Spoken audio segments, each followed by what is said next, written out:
আচ্ছা, চাঁদের আলো দিয়ে দেখি কি আমরা দেখতে পাবো? এমন দৃশ্য কি আমাদের নাই? কিন্তু ইমাম বুখারী রাহমাতুল্লাহ আলাইহি যখন মদিনা শরীফে কিতাব লেখা শুরু করলেন, বড় একখানা কিতাব, কিতাবের নাম তারিখে কাবির, বড় একখানা কিতাব। ঐতিহাসিকরা বলেন ওই কিতাব লেখার জন্য কোন বাল্বের প্রয়োজন হয় নাই, হেরিকেনের প্রয়োজন হয় নাই, মোমবাতির প্রয়োজন হয় নাই, শুধুমাত্র চাঁদের আলো দিয়ে দেখে দেখে কিতাব লিখেছে। যা চাওয়া হয়েছিল তার থেকে কে দিয়েছেন? শুধু তাই না, আব্বুরা বুকের মধ্যে চোখ আছে কিনা? কোরআনে পাকে ওয়ালাকিন তা'মা কুলুবুল্লাতী ফিস সুদূর, কোন কোন মানুষের বুকের মধ্যে চোখ অন্ধ হয়ে গেছে, ওরা একটু গুমরা হয়ে যায়। কথা ঠিক না বিধি? অন্তর চক্ষু আল্লাহ পাক এমন খুলে দিলেন, ব্রেন শক্তি এমন খুলে দিলেন। আপনারা হয়তো অনেক জায়গায় শুনেছেন, 6 লক্ষ হাদিসের হাফেজ ছিলেন ইমাম বুখারী রাহমাতুল্লাহ আলাইহি। আর অনেক সে জিন্দেগি তো পুরো বলার সময় হবে না, শেষের অংশগুলো শুনুন। আব্বুরা আল্লামা আব্দুল ওয়াহিদ সাহেব রাহমাতুল্লাহ আলাইহি একবার স্বপ্ন দেখতেছেন, রাসূলুল্লাহ সাল্লাল্লাহু আলাইহি ওয়াসাল্লাম সাহাবায়ে কেরামকে নিয়ে কার জন্য অপেক্ষা করতেছেন। আব্দুল ওয়াহিদ সাহেব রাহমাতুল্লাহ আলাইহি স্বপ্নের মধ্যে জিজ্ঞাসা করেন, ইয়া রাসূলুল্লাহ, আপনি কার জন্য অপেক্ষা করতেছেন? বলে, আমি বুখারীর জন্য অপেক্ষা করতেছি। তখন কিন্তু মোবাইল চালু হয় নাই, নেট ব্যবহারের কোনো ব্যবস্থা ছিল না, টেলিফোনের ব্যবস্থা ছিল না। পরবর্তীতে জানা গেল আল্লামা ওয়াহিদ সাহেব রাহমাতুল্লাহ আলাইহি যেদিন স্বপ্ন দেখেছেন, যে রাত্রে রাসূলুল্লাহ সাল্লাল্লাহু আলাইহি ওয়াসাল্লাম সাহাবায়ে কেরামকে নিয়ে বুখারীর জন্য অপেক্ষা করতেছে, ওই রাত্রে ইমাম বুখারী রাহমাতুল্লাহ আলাইহি দুনিয়া থেকে চলে গেছে। আবুরা যা চাওয়া হয়েছিল রাত থেকে কম না বেশি? আমরা চাবো কার কাছে? কার কাছে? আমরা যদি চাই আল্লাহ পাক তো দিয়েই দিতে পারেন। কথা ঠিক না ঠিক? আবুরা আমাদের পাপ আছে, গুনাহ আছে, কোনো সন্দেহ নাই। কোন সন্দেহ আছে নাকি? অজ্ঞতার কারণে হতে পারে, পরিবেশের কারণে হতে পারে, আত্মীয়দের পালায় করে হতে পারে, বন্ধুদের পালায় করে হতে পারে, দলের পালায় করে হতে পারে। গুনাহ আছে কিনা? হ্যাঁ, আমার কথা না। রাসূলুল্লাহ সাল্লাল্লাহু আলাইহি সাল্লাম বলেন, তোমাদের প্রত্যেকেরই অন্যায় বা গুনাহ হয়ে যায়।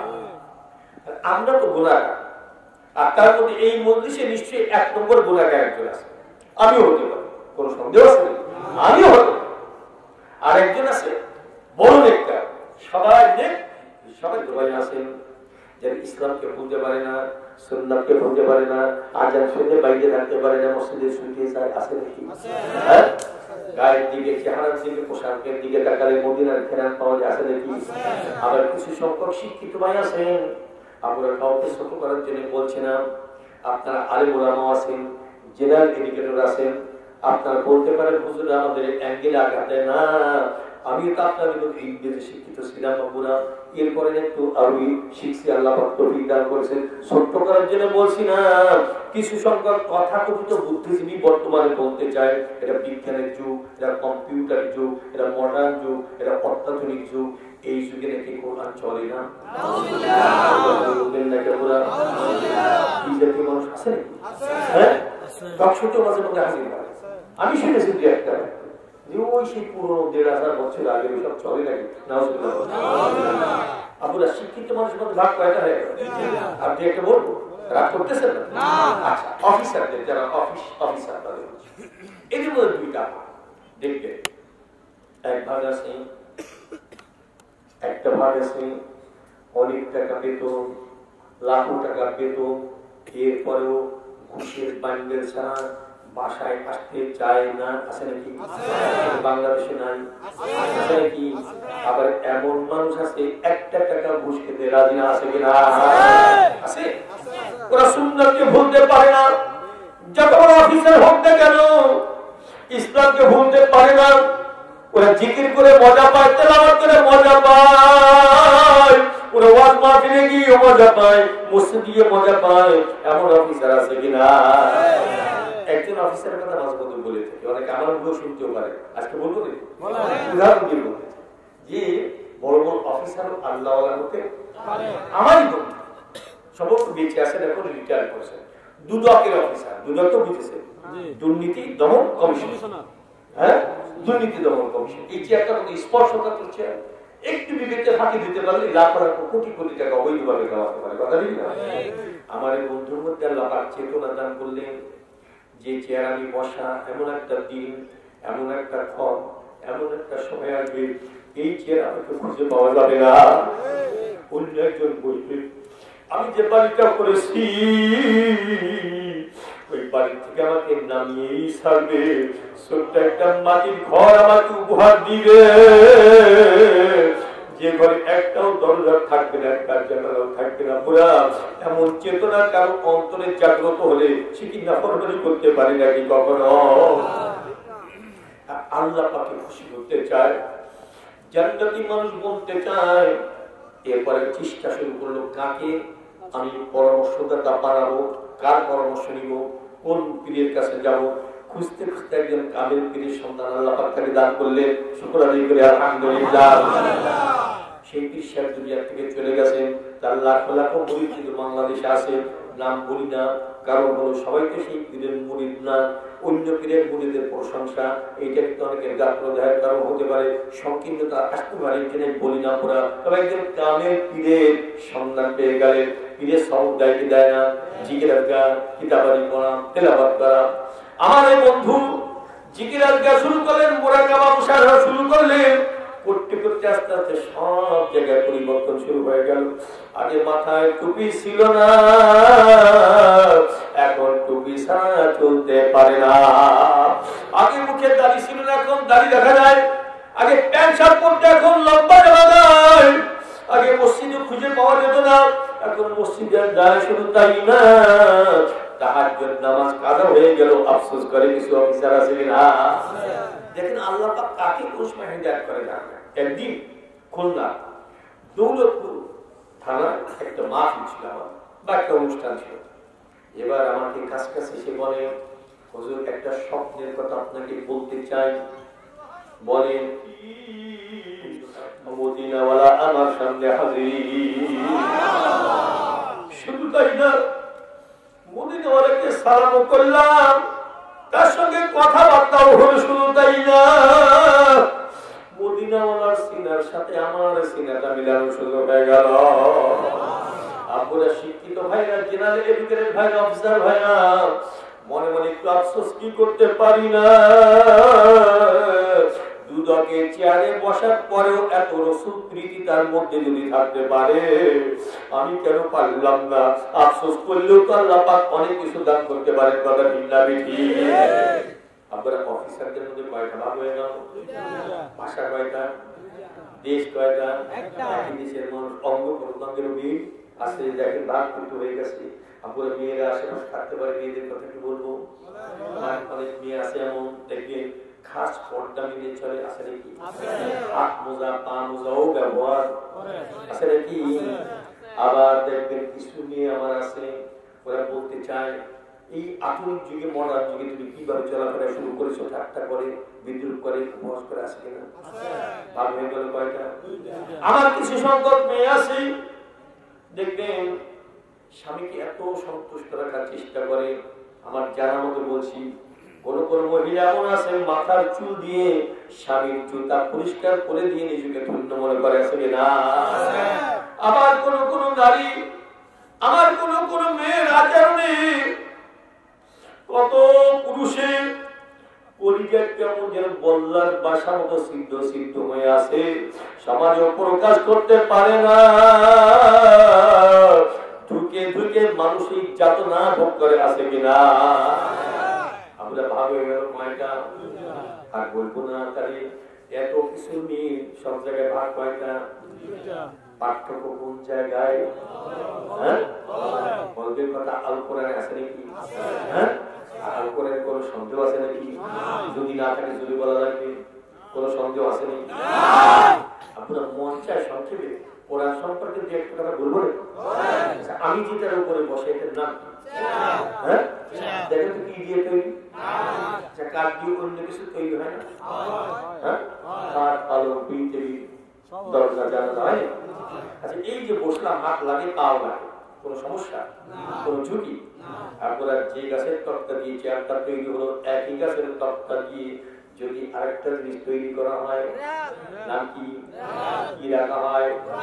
মাত্র 3 থেকে 4 দিন আল কোরআন দেখার পর এলাকার সবচেয়ে দুষ্ট ছেলেটার অজান্তে অনিচ্ছায় যদি ওই বিহারটা পা লেগে যায়, পুরা কি মনে হয় ওর অন্তরে কম্পন শুরু হবে, কি হবে না?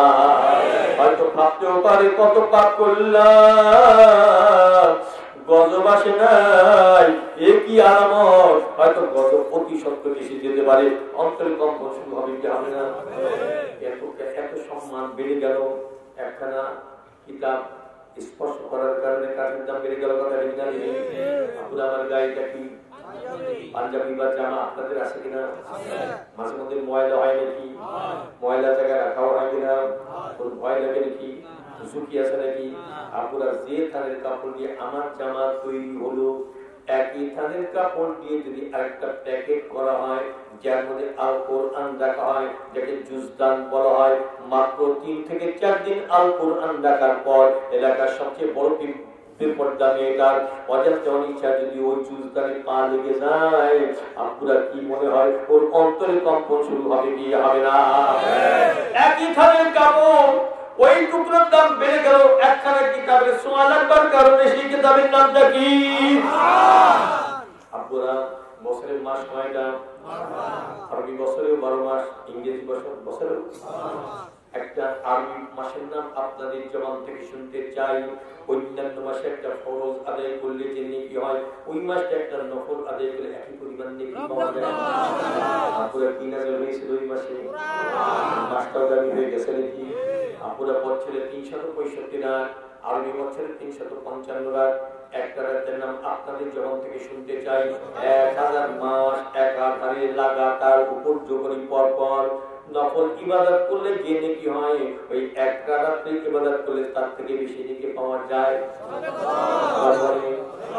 কি নজর হয়েছিল? এইখানে বুঝবার বিষয়, রাত দামি হয়ে গেল, মাস দামি হয়ে গেল, কাপড় দামি হয়ে গেল, কাঠ দামি হয়ে গেল, জল পদার্থ যদি দামি হতে পারে, আমরা আশরাফুল মাখলুকাত, আমরা যদি আল কোরআনকে আপন করতে পারি, আমাদের মর্তবা বাড়তে পারে কি পারে না?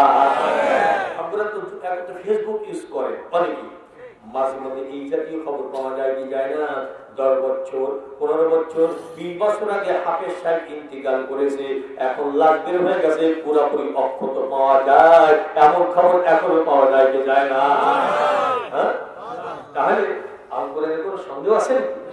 এত কিছু দেখবার পরেও, এত কিছু শুনবার পরেও আল কোরআন যারা বিশ্বাস করতে চায় না, ওদের কোন জায়গায় আগুন লাগে নাই, ঘরে বাড়ি আগুন লাগে নাই, একটা জায়গায় কিন্তু আগুন লেগে গেছে, সেই জায়গাটা আগুন লেগে গেলে হিটাহিটিয়ান থাকে না।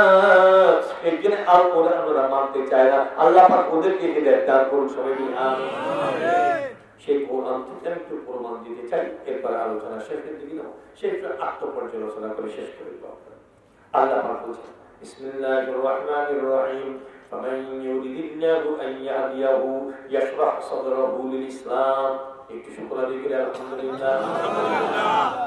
আল কোরআনের আয়াত শুনতে পেলাম, খুশি হয়েছে? আলহামদুলিল্লাহ। আল্লাহ পাক বলেন, আমি যাকে হিদায়াত দান করতে চাই, হিদায়াত করতে চাই, ইয়াশরাহ সাদরাহু লিল ইসলাম, আমি তার বক্ষটাকে উন্মোচন করে দিয়ে থাকি, ওর কলবের গেটটা খুলে দিয়ে থাকি। কলবের গেটটা যখন খুলে যায়, সাথে সাথে ইসলামকে বরণ করে নেয়।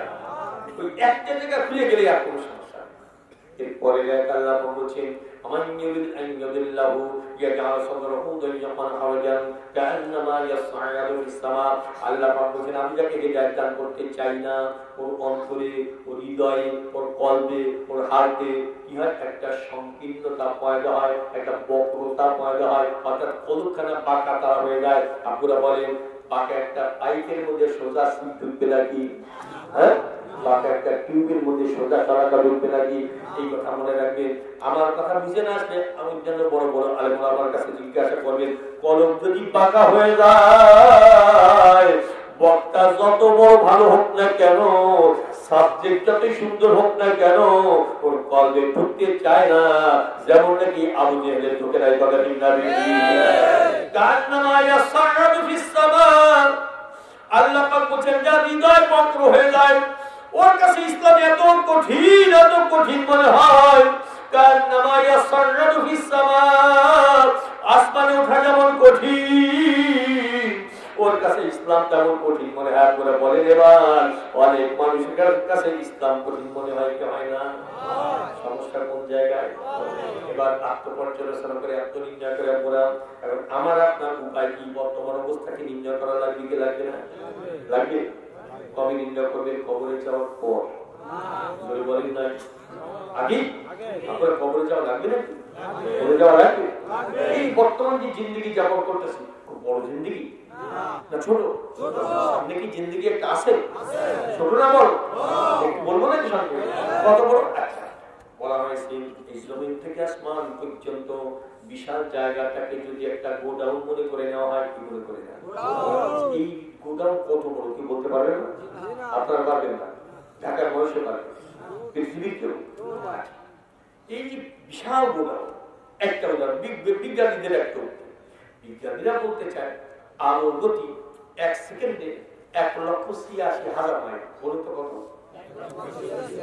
কত সময়? 1 সেকেন্ডে, মানে টিক টিক 1 সেকেন্ড লাগে। কত দূর দৌড়াইছে? 1,86,000 মাইল। এবার বিজ্ঞানীদের উক্তি, ওরা বলতে চায় মহাকাশে মহাশূন্যে এত দূরে দূরে কিছু নক্ষত্র বা তারকা আছে, ওদের সৃষ্টির পর থেকে প্রতি সেকেন্ডে 1,86,000 মাইল বেগে ওদের আলো জমিনের দিকে আসা সত্ত্বেও ওদের আলো নাকি অনেকটা এখনো জমিনে আসে না। আল্লাহ পাকের জগৎ কত বড়! এখন মনে করেন জমিন থেকে আসমান পর্যন্ত বিশাল জায়গাটাকে যদি একটা গোডাউন মনে করে নেওয়া হয়, আর এই গোডাউন যদি সরিষা দানিয়ে পরিপূর্ণ করা হয়, আপনারা কতটা জানা হবে বলতে পারবেন? সারা পৃথিবীর মানুষ গুলিয়ে বলতে পারবে না। এরপরে বলা হয়েছে কথার কথা লাখো কোটি বছর হায়াত দিয়ে কোন কবুতরকে যদি বলা হয় এই কবুতর 500 বছর পরে একবার আসবে। কত বছর পরে? 500 বছর পরে একবার আসবে। এই বিশাল গোডাউন থেকে একটা করে দানা নিয়ে যাবে। এরপর বলা হয় 500 বছর পরে পরে একটা করে দানা নিতে নিতে নিতে নিতে নিতে নিতে কোনো না কোনো কালে কোনো না কোনো যুগে বিশাল গোডাউনে সরিষা দানা শেষ হয়ে যাবে। কিন্তু তোমরা জেনে নাও এই ছোট্ট জিন্দেগি খতম হওয়ার পর সামনে যে মহা জিন্দেগি আসবে ওইটা কোনোদিন শেষ হবে না। এই দুই জিন্দেগির পার্থক্য যারা বোঝে এরা কখনো দাপটের সঙ্গে চলতে পারে না, মাওলা পাকের নাফরমানি করতে সাহস পায় না। কথা ঠিক না বেশি? ওরা মুনাজাত হবে, মুনাজাতে একটু আত্মনির্ণয় করে কিভাবে যে আমার অবস্থাটা কি নির্ণয় করা লাগবে নাকি? সহজ প্রক্রিয়া বলে যায়। আপনারা যখন দেখবেন আমার কাছে নামাজ ভালো লাগে, আপনাদের কেমন লাগে? যখন দেখবেন জিকির করতেও ভালো লাগে, শুনতেও আপনাদের কেমন লাগে? যখন দেখবেন তেলাওয়াত ভালো লাগে, রমজান মাসে দাঁড়িয়ে দাঁড়িয়ে অনেকক্ষণ হাফিজ সাহেবের তেলাওয়াত শুনি ভালো লাগে, লাগে নাকি আপনাদের?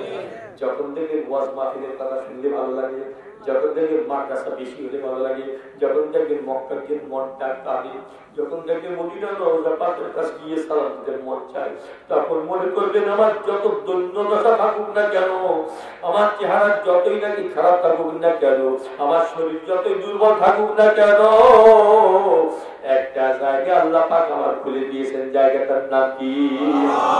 এর বিপরীতটা বলে যায় যখন দেখবেন ইসলামের অনুশাসন ভালো লাগে না, নামাজ ভালো লাগে না, জিকির আজকার করতেও ভালো লাগে না, শুনতেও ভালো লাগে না, হজ করতে মন চায় না, মক্কার জন্য মনটা কাঁদে না, ওয়াজ মাহফিল ভালো লাগে না, মাদ্রাসা মসজিদ ভালো লাগে না, আলেম ওলামা বরদাস্ত করতে পারি না।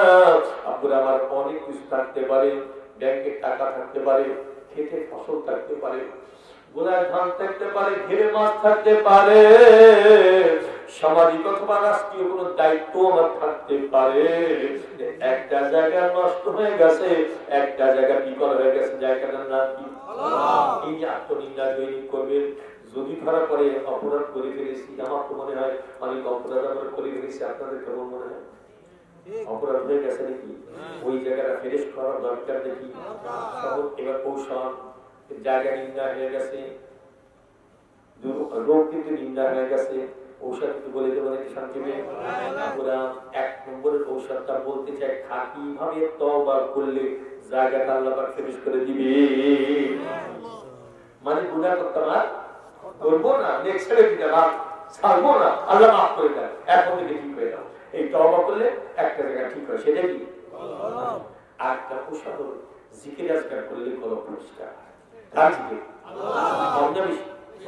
হ্যাঁ, লস হবে না লাভ? একটা লাভ। রাসূলুল্লাহ সাল্লাল্লাহু আলাইহি ওয়াসাল্লাম ইরশাদ করেন, যারা বেশি বেশি এই দুনিয়ার জিন্দেগিতে আল্লাহ পাকের জিকির করবে, কিয়ামতের ময়দানে হাসতে হাসতে জান্নাতে চলে যাবে। জিকির করতে কষ্ট হয় না? হাতে কাজ করবেন, হাতে ব্যথা হতে পারে, পায়ে চলবেন, পায়ে ব্যথা হতে পারে, বোঝা বহন করবেন, কাঁধে ব্যথা হতে পারে, কিন্তু পরীক্ষা করে দেখবেন একদিনে 10,000 20,000 বার জিকির করে দেখবেন জিহ্বায় কিন্তু ব্যথা হবে না। কথা ঠিক না বেশি? তাহলে 1 নম্বর কি বলেছিলাম? তওবা। 2 নম্বর কি বললাম? জিকির। 3 নম্বরটা বলে আজকে শেষ করি, আরো অনেক আছে। 3 নম্বরটা বলি, সেটা হলো সহবাতে আহলুল্লাহ। আল্লাহর ওলিদের সহবাতে গেলে আল্লাহ পাক কলবের পরিবর্তন করে দেয়।